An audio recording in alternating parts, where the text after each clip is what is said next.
గాంజాయి మూట బరితెగింపు. రైడ్స్కి వెళ్ళిన eagle force పైకి కుక్కలను వదిలిన గ్యాంగ్. చూడండి, రైడ్స్కి వెళ్ళిన ఈగల్ ఫోర్స్ మీద కుక్కలు వదిలిరట, కుక్కల్ని. సో గాంజాయి పట్టుకోవడానికి వెళ్తే కుక్కలను వదిలిపెట్టిన గ్యాంగ్. స్క్రూ డ్రైవర్తో సిఐపై అటాక్, స్వల్ప గాయాలు, 2 మహిళలు సగా 11 మంది అరెస్టు. బాలానగర్లో గంజాయి స్మగ్లింగ్ పట్టివేత, 14 కిలోల గాంజాయి స్వాధీనం. రాష్ట్ర వ్యాప్తంగా 203 మంది కస్టమర్లు.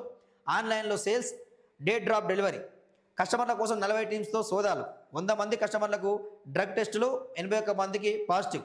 సో ఈరోజు తెలంగాణ మొత్తం కూడా ఈరోజు పల్లెటూరులకు కూడా ఈరోజు గాంజా సప్లై వెళ్ళిపోయింది. ఈ డ్రగ్స్ సప్లై సాగుతూ ఉంది. ఈరోజు చూసుకుంటా ఉంటే దీనికి తోడు ఇక వైన్ షాపులు ఇవన్నీ కూడా పెరిగిపోయినాయి. ఈరోజు మద్యానికి ఈరోజు బానిస అయ్యే పరిస్థితి. ఈరోజు దేశ యువత కానీ రాష్ట్ర యువత కానీ మద్యానికి బానిస అయ్యారు, తాగుడుకు బానిస అయిపోయారు. సో ఈరోజు ఈ డ్రగ్స్కు బానిస అయిపోయారు. సో ఈ డ్రగ్స్ని అరికట్టే బాధ్యత ఈ తెలంగాణ ప్రభుత్వం మీదే ఉంటుంది.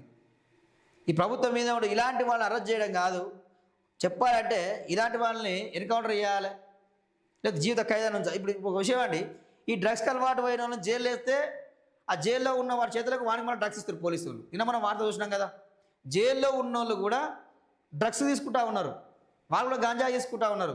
సో మరి అలాంటి వాడు ఈ భూమి మీద బతకడం ఎందుకు? అది తుంచేయాల్సిన అవసరం అయితే ఈరోజు ఉన్నది.